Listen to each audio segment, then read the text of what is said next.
Hi guys, welcome back to my YouTube channel that is Swapna's Tutorial. So ನೀವೇನೇ ನನ್ನ ಚಾನಲ್ಗೆ subscribe ಆಗಿಲ್ಲ ಅಂದರೆ ಪ್ಲೀಸ್ ಸಬ್ಸ್ಕ್ರೈಬ್ ಆಗಿ ವಿಡಿಯೋಸ್ನ ಲೈಕ್ ಮಾಡಿ ಶೇರ್ ಮಾಡಿ ಹಾಗೆ ಕಮೆಂಟ್ ಮಾಡಿ. ಸೊ ಇವತ್ತು ನಾನು ಮಾಡ್ತಿರೋ ಸಬ್ಜೆಕ್ಟ್ ಯಾವುದು ಅಂದರೆ ಸೆಕೆಂಡ್ ಸೆಮ್ BComನ ಹ್ಯೂಮನ್ ರಿಸೋರ್ಸ್ ಮ್ಯಾನೇಜ್ಮೆಂಟ್ ಅಂತ ಹೇಳಿ ಈ ಒಂದು ಸಬ್ಜೆಕ್ಟ್ನ ಎಕ್ಸ್ಪ್ಲೈನ್ ಮಾಡ್ತಿದ್ದೀನಿ. ಸೊ ಅದರಲ್ಲಿ ಪಾರ್ಟ್ 3ನ ಎಕ್ಸ್ಪ್ಲೈನ್ ಮಾಡ್ತಿದ್ದೀನಿ. ಆಲ್ರೆಡಿ ಪಾರ್ಟ್ 1 ಆ್ಯಂಡ್ 2ನ ನಾನು ಆಲ್ರೆಡಿ ಅಪ್ಲೋಡ್ ಮಾಡಿದ್ದೀನಿ. ಸೊ ಅದರಲ್ಲಿ ನಿಮಗೆ ಮೀನಿಂಗ್ ಆಗಿರ್ಬೋದು, ಇಂಪಾರ್ಟೆನ್ಸ್ ಆಗಿರ್ಬೋದು ಅಥವಾ challenges, roles of N HR manager ಇದೆಲ್ಲ ಕಂಪ್ಲೀಟ್ ಡೀಟೇಲ್ ಆಗಿ ನಾನು ಎಕ್ಸ್ಪ್ಲೈನ್ ಮಾಡಿದ್ದೀನಿ. ಸೊ ಈ ಒಂದು ವಿಡಿಯೋದಲ್ಲಿ chapter 1 perspective in human resource management ಅಂತ ಹೇಳಿ ಪಾರ್ಟ್ 3 ಆಗಿದೆ. ಸೊ ಇದರಲ್ಲಿ ನಾವು ಹ್ಯೂಮನ್ ರಿಸೋರ್ಸ್ ಪಾಲಿಸೀಸ್ನ ನೋಡ್ತಾ ಹೋಗೋಣ. ಓಕೆನಾ? ಸೊ ಪಾಲಿಸೀಸ್ ಅಂದರೆ ಏನು? First of all rules regulations ಅಂತ ಹೇಳಿ ಅರ್ಥ. ಓಕೆನಾ? ಹ್ಯೂಮನ್ ರಿಸೋರ್ಸ್ ರೂಲ್ಸ್ ರೆಗ್ಯುಲೇಷನ್ಸ್ ಅನ್ನೋದು ಏನಿರುತ್ತೆ ಅಂತ ಹೇಳಿ ನಾವು ನೋಡ್ತಾ ಹೋಗೋಣ. ಓಕೆನಾ? ಸೊ ಫಸ್ಟ್ ನಾವು ಮೀನಿಂಗ್ ನೋಡೋದಾದ್ರೆ, it is a set of formal guidelines and rules that the organization follow to manage the employees effectively. This policies ensures the fairness, labor law and work environment. ಅಂದರೆ ಏನು ಅಂದರೆ human resource policies ಅಂದರೆ ಏನು ಅಂದರೆ ಇದೊಂದು rules regulation, formal guidelines ಅಂತ ಹೇಳಿದ್ದಾರೆ. ಅಂದರೆ ಏನು ಅಂದರೆ ರೂಲ್ಸ್ ಆ್ಯಂಡ್ ರೆಗ್ಯುಲೇಷನ್ಸ್, ಇದನ್ನು ಆರ್ಗನೈಸೇಷನಲ್ಲಿ ಅಡಾಪ್ಟ್ ಮಾಡುವಂಥ ಒಂದು ರೂಲ್ಸ್ ರೆಗ್ಯುಲೇಷನ್ಸ್. ಓಕೆನಾ? ಸೊ ಇದನ್ನು ಯಾಕೆ ಅಡಾಪ್ಟ್ ಮಾಡ್ತಾರೆ, ಒಂದು ಕಂಪ್ನಿಲಿ ಯಾಕೆ ಒಂದು HR ಪಾಲಿಸೀಸ್ ಅನ್ನೋದು ಇಂಪಾರ್ಟೆಂಟ್ ಅಂದರೆ, ಸೊ ಇವಾಗ ನಿಮ್ಗೆಲ್ಲರಿಗೂ ಗೊತ್ತಿರೋ ಹಾಗೆ ಈಗ ಒಂದೊಂದು ಕಡೆ ಏನು ಮಾಡ್ತಾರೆ ಅಂದರೆ ಡಿಸ್ಕ್ರಿಮಿನೇಷನ್ ಅನ್ನೋದನ್ನ ಮಾಡ್ತಾರೆ. ಅವರ ಒಂದು ಕಲರ್ ಬೇಸಿಸ್ ಮೇಲೆ ಡಿಸ್ಕ್ರಿಮಿನೇಷನ್ ಅನ್ನೋದನ್ನ ಮಾಡ್ತಾರೆ. ಆ್ಯಂಡ್ ಒಂದು ಕಾನ್ಫ್ಲಿಕ್ಟ್ಸ್ ಅನ್ನೋದನ್ನ ಕ್ರಿಯೇಟ್ ಮಾಡ್ತಾರೆ. ಮತ್ತು ಏನಾದ್ರು ಒಂದು ಪಾಲಿಸೀಸ್ ಏನಿರುತ್ತೆ ಅದನ್ನು ಬ್ರೇಕ್ ಮಾಡಿ ನಡ್ಕೊಳ್ತಾರೆ. ಇದನ್ನೆಲ್ಲ ಮಾಡ್ತಾರೆ. ಓಕೆನಾ? ಸೊ ಇದನ್ನೆಲ್ಲ ನಾವು ಅವಾಯ್ಡ್ ಮಾಡಬೇಕು ಅಥವಾ ಸ್ಟಾಪ್ ಮಾಡಬೇಕು ಅಥವಾ ಡಿಕ್ರೀಸ್ ಮಾಡಬೇಕು ಅಂದರೆ ಕಂಪನಿಲಿ ಏನು ಮೇನ್ ಬೇಕಾಗಿರುತ್ತೆ ಅಂದರೆ ಪಾಲಿಸೀಸ್ ಅನ್ನೋದು ಮೇನ್ ಬೇಕಾಗಿರುತ್ತೆ. ಓಕೆನಾ? ಈ ಪಾಲಿಸೀಸ್ ಇತ್ತು ಅಂದರೆ ಅಥವಾ ಗೈಡ್ಲೈನ್ಸ್ ಇತ್ತು ಅಂದರೆ ಏನಾಗುತ್ತೆ ಅಂದರೆ ಅಲ್ಲಿ ಯಾರಾದರೂ ಒಬ್ಬರು ಕ್ರೈಮ್ ಮಾಡ್ತಿದ್ದಾರೆ ಅಂದರೆ ಅದನ್ನು ತಡೆಗಟ್ಟೋದಕ್ಕೆ ತುಂಬ ಹೆಲ್ಪ್ ಆಗುತ್ತೆ. ಓಕೆನಾ?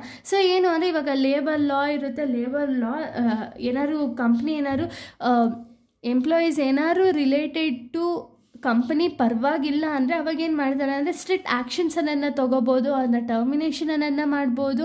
ಸೊ ಇದನ್ನೆಲ್ಲ ಮಾಡಿ ಒಂದು ಫ್ರೆಂಡ್ಲಿ ಎನ್ವಿರಾನ್ಮೆಂಟ್ನ ಕ್ರಿಯೇಟ್ ಮಾಡಬೇಕು ಅನ್ನೋ ರೀಸನಿಂದ ಒಂದು ಪಾಲಿಸೀಸ್ ಅನ್ನೋದನ್ನ ಪ್ರಿಪೇರ್ ಮಾಡಿರ್ತಾರೆ ಎಲ್ಲ ಕಂಪ್ನಿ ಕೂಡ. ಓಕೆನಾ? ಸೊ ಇವಾಗ ನೆಕ್ಸ್ಟು ಮೀನಿಂಗ್ ಗೊತ್ತಾಗಿದೆ ನಿಮ್ಗೆ. ಇವಾಗ ನೆಕ್ಸ್ಟು ಕೀ HR ಪಾಲಿಸೀಸ್ ಯಾವುದ್ಯಾವುದು ಅಂದರೆ first one recruitment and hiring policies.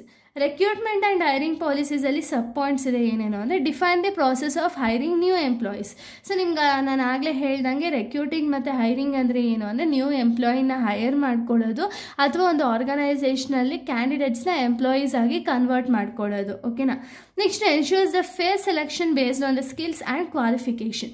ಅಂದರೆ ಏನು ಅಂದರೆ ಇವಾಗ ತುಂಬ ಜನ ಹೋಗ್ತಾರಲ್ಲ, ಅಂದರೆ ತುಂಬ ಜನ ಅಂದರೆ ಸ್ವಲ್ಪ ಜನ ಏನು ಮಾಡ್ತಾರೆ ಅಂದರೆ ಲಂಚದ ಬೇಸಿಸ್ ಮೇಲೆ ಒಂದು ಕೆಲಸನ ಜಾಯಿನ್ ಆಗ್ತಾರೆ. ಸೊ ಅದೆಲ್ಲ ತಪ್ಪು. ಓಕೆನಾ? ಇದ್ರ ಪಾಲಿಸೀಸ್ ಪ್ರಕಾರ ಏನು ಅಂದರೆ ಫೇರ್ ಆಗಿ ಯಾವುದೇ ಎಂಪ್ಲಾಯೀಸ್ಗೆ ಕರೆಕ್ಟಾಗಿ ಅವರ ಒಂದು ಸ್ಕಿಲ್ಲು ಕ್ವಾಲಿಫಿಕೇಷನ್ ಅನ್ನೋದು ಏನಿರುತ್ತಲ್ಲ ಅಂಥ ಎಂಪ್ಲಾಯೀಸ್ನ ಫೇರ್ ಸೆಲೆಕ್ಷನ್ ಅನ್ನೋದನ್ನ ಮಾಡ್ಕೋಬೇಕಾಗುತ್ತೆ.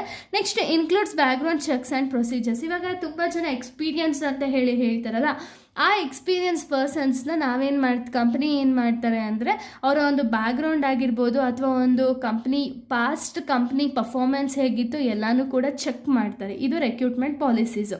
Next employee code of conduct. Code of conduct ಅಂದರೆ ಏನು? ಇದು ಕೂಡ ರೂಲ್ಸ್ ಆ್ಯಂಡ್ ರೆಗ್ಯುಲೇಷನ್ಸ್. ಏನೇನೆಲ್ಲ ಕೋಡ್ ಆಫ್ ಕಂಡಕ್ಟ್ ಇರುತ್ತೆ ಅಂದರೆ sets behaviour expectations of employee ಒಂದು ಬಿಹೇವಿಯರಲ್ಲಿ ಏನೂ ಕೂಡ ಚೇಂಜಸ್ ಆಗಬಾರ್ದು, ಒಳ್ಳೆ ಥರ ಬಿಹೇವ್ ಮಾಡಬೇಕು ಅನ್ನೋದನ್ನ ಎಕ್ಸ್ಪೆಕ್ಟ್ ಮಾಡ್ತಾರೆ ಕಂಪನಿ. ಕಾನ್ಫ್ಲಿಕ್ಟ್ ರೆಸಲ್ಯೂಷನ್ ಅಂದರೆ ಕಾನ್ಫ್ಲಿಕ್ಟ್ಸ್ ಏನಾದ್ರು ಇತ್ತು ಅಂದರೆ ಅದನ್ನು ರೆಸಲ್ಯೂಷನ್ ಅಲ್ಲೆಲ್ಲ ಸಾಲ್ವ್ ಮಾಡ್ಕೋಬೇಕಾಗಿರುತ್ತೆ. ಯಾಕೆ ಅಂದರೆ ಕಂಪನಿಯಲ್ಲಿ ಒಂದು ಫ್ರೆಂಡ್ಲಿ ಎನ್ವಿರಾನ್ಮೆಂಟ್ ಇತ್ತು ಅಂದಾಗ ಮಾತ್ರ ಅಲ್ಲಿ ಕಂಪನಿ ಒಂದು ಪ್ರೊಡಕ್ಷನ್ ಆಗಿರ್ಬೋದು ಅಥವಾ ಆರ್ಗನೈಸೇಷನಲ್ ಗೋಲ್ಸ್ ಆಗಿರ್ಬೋದು ಅಚೀವ್ ಮಾಡೋದಕ್ಕಾಗುತ್ತೆ. ಇಲ್ಲಾಂದರೆ ಅಚೀವ್ಮೆಂಟ್ ಅನ್ನೋದನ್ನ ಮಾಡೋಕ್ಕಾಗಲ್ಲ. ಇನ್ನು ನೆಕ್ಸ್ಟ್ ನಾವು ನೋಡೋದಾದರೆ so next discipline and dress code. So discipline ಅನ್ನೋದು ಕಂಪ್ನಿಯಲ್ಲಿ ತುಂಬ ಇಂಪಾರ್ಟೆಂಟ್ ಆಗಿರುತ್ತೆ. ಹಾಗೆ ಡ್ರೆಸ್ ಕೋಡ್ ಅನ್ನೋದು ಇವಾಗ ಒಂದೊಂದು ಕಂಪ್ನಿಲಿ ಒಂದೊಂದು ಥರ ಡ್ರೆಸ್ ಕೋಡ್ಸ್ ಇದೆ. ಅವರೇ ಯೂನಿಫಾರ್ಮ್ ಅನ್ನೋದನ್ನ ಕೊಡ್ಬೋದು. ಯೂನಿಫಾರ್ಮ್ ಕೊಟ್ಟಿಲ್ಲ ಅಂದರೆ ಒಂದು ಅವ್ರಿಗೆ ಇಷ್ಟ ಆಗೋ ಥರ ಕಂಪ್ನೀಲಿ ಯಾವ ಡ್ರೆಸ್ ಕೋಡ್ ಬೇಕು ಅನಿಸುತ್ತೋ ಫಾರ್ಮಲ್ಲ ಏನು ಅಂತ ಹೇಳಿ ಅವರು ಡಿಪೆಂಡ್ ಆಗುತ್ತೆ ಕಂಪ್ನಿ ಬೇಸಿಸ್ ಮೇಲೆ.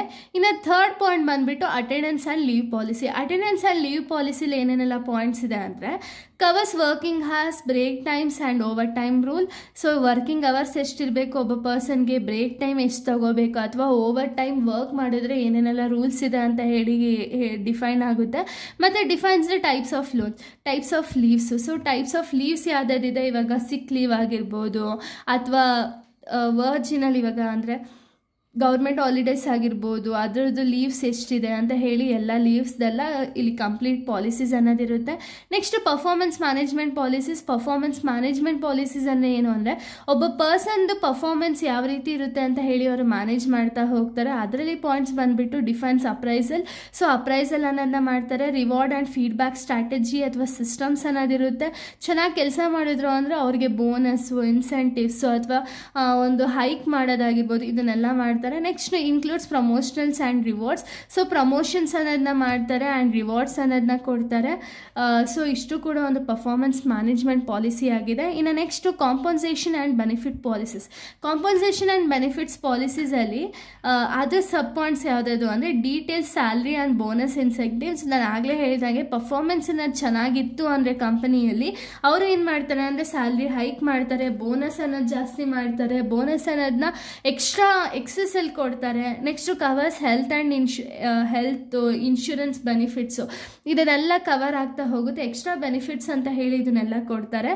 ಇನ್ನು ನೆಕ್ಸ್ಟ್ ಪಾಯಿಂಟ್ ಬಂದುಬಿಟ್ಟು work place safety and health policy. Work place safety ಅಂದರೆ ಏನು ಅಂದರೆ ಈಗ ನಿಮಗೆ ಗೊತ್ತಿದೆ, ಇವಾಗ ಇಂಜಿನಿಯರ್ಸ್ ಅಂಡರ್ ಯಾರಾದರೂ ವರ್ಕ್ ಮಾಡ್ತಿದ್ದಾರೆ ಅಂದ್ಕೊಳ್ಳಿ, ಅಲ್ಲೇನಾಗಿರುತ್ತೆ ಅಂದರೆ ಅಲ್ಲಿ ತುಂಬ ರಿಸ್ಕ್ ಇರುತ್ತೆ ವರ್ಕರ್ಸ್ಗೆ. ಸೊ ಅವಾಗೇನು ಮಾಡಬೇಕು ಅಂದರೆ ಸೇಫ್ಟಿ ಮೆಷರ್ಸ್ ಅನ್ನೋದನ್ನ ಕೊಡಬೇಕು. ಅವ್ರಿಗೆ ಇನ್ಶೂರೆನ್ಸ್ ಆಗಿರ್ಬೋದು, ಅಥವಾ ಅವ್ರಿಗೆ ಲೀವ್ಸ್ ಆಗಿರ್ಬೋದು, ಅಥವಾ ಒಂದು ಬೆನಿಫಿಟ್ಸ್, ಮೆಡಿಕಲ್ ಎಮರ್ಜೆನ್ಸಿ ಇತ್ತು ಅಂದರೆ ಮೆಡಿಕಲ್ ಬೆನಿಫಿಟ್ಸು, ಆ ಥರದ್ದೆಲ್ಲ ಕೊಡಬೇಕಾಗುತ್ತೆ. ಬಿಕಾಸ್ ಅಲ್ಲಿ ಅವರ ಒಂದು ಸೇಫ್ಟಿ ಕೂಡ ನಮಗೆ ತುಂಬ ಇಂಪಾರ್ಟೆಂಟ್ ಆಗಿರುತ್ತೆ.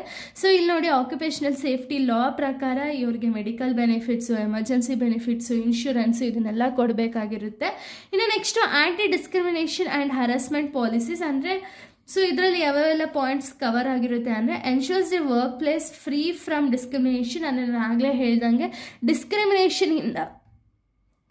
ಡಿಸ್ಕ್ರಿಮಿನೇಷನಿಂದ ಯಾರು ಕೂಡ ಬೇಸರ ಪಡಬಾರ್ದು ಅನ್ನೋ ರೀಸನ್ಗೆ ಈ ಒಂದು ಪಾಲಿಸೀಸ್ ಅನ್ನೋದನ್ನ ಕ್ರಿಯೇಟ್ ಮಾಡಿದ್ದಾರೆ. ಇನ್ನು ನೆಕ್ಸ್ಟ್ ನಾವು ನೋಡೋದಾದರೆ ಹ್ಯಾಂಡ್ಲಿಂಗ್ ಹರಾಸ್ಮೆಂಟ್ ಕಂಪ್ಲೇಂಟ್ಸ್. ಏನಾದ್ರು ಕಂಪ್ಲೇಂಟ್ಸ್ ಇತ್ತು ಅಂದರೆ ಹರಾಸ್ಮೆಂಟು, ಅಲ್ಲಿ ಸ್ಟ್ರಿಕ್ಟ್ ಆ್ಯಕ್ಷನ್ ಅನ್ನೋದನ್ನ ತೊಗೊಳ್ತಾರೆ. ಬಿಕಾಸ್ ಎಲ್ಲ ಹ್ಯೂಮನ್ಸ್ ಆಗಿರ್ಬೋದು ಅಥವಾ ಎಲ್ಲ ವುಮೆನ್ ಸೇಫ್ಟಿ, ಮೆನ್ ಸೇಫ್ಟಿ ಎಲ್ಲ ಕೂಡ ಒಂದು ಆರ್ಗನೈಸೇಷನ್ಗೆ ತುಂಬ ಇಂಪಾರ್ಟೆಂಟ್ ಆಗಿರುತ್ತೆ. ಇನ್ನು ಲಾಸ್ಟ್ ಪಾಯಿಂಟ್ ಬಂದುಬಿಟ್ಟು termination and exit policy. Termination ಆಗೋದಾಗಿರ್ಬೋದು, ಎಕ್ಸಿಟ್ ಆಗೋದಾಗಿರ್ಬೋದು ಕಂಪ್ನಿಯಿಂದ, ಅದಕ್ಕೂ ಕೂಡ ಒಂದು ಪಾಲಿಸೀಸ್ ಇರುತ್ತೆ. ಏನು ಅಂದರೆ define the process of resignation ಅನ್ನೋ ಒಂದು ಪ್ರೋಸೆಸ್ ಏನಿದೆ ಅದನ್ನೆಲ್ಲ ಕಂಪ್ಲೀಟ್ ಮಾಡ್ಕೋಬೇಕಾಗುತ್ತೆ. Includes notice period, final settlement. So complete settlement ಆಗೋರ್ಗೂ ಕೂಡ ಒಂದು ಡೀಟೇಲ್ಡ್ ಆಗಿ ಒಂದು ಪ್ರೋಸೆಸ್ ಅನ್ನೋದಿರುತ್ತೆ. ಓಕೆನಾ? ಸೊ ಇಷ್ಟು ಕೂಡ ಹ್ಯೂಮನ್ ರಿಸೋರ್ಸ್ ಪಾಲಿಸೀಸ್ ಆಗಿದೆ. ನೆಕ್ಸ್ಟ್ ವಿಡಿಯೋದಲ್ಲಿ ನಾನು ಬೇರೆ ಒಂದು ಟಾಪಿಕ್ನ ಎಕ್ಸ್ಪ್ಲೈನ್ ಮಾಡ್ತೀನಿ. So thank you guys, thanks for watching.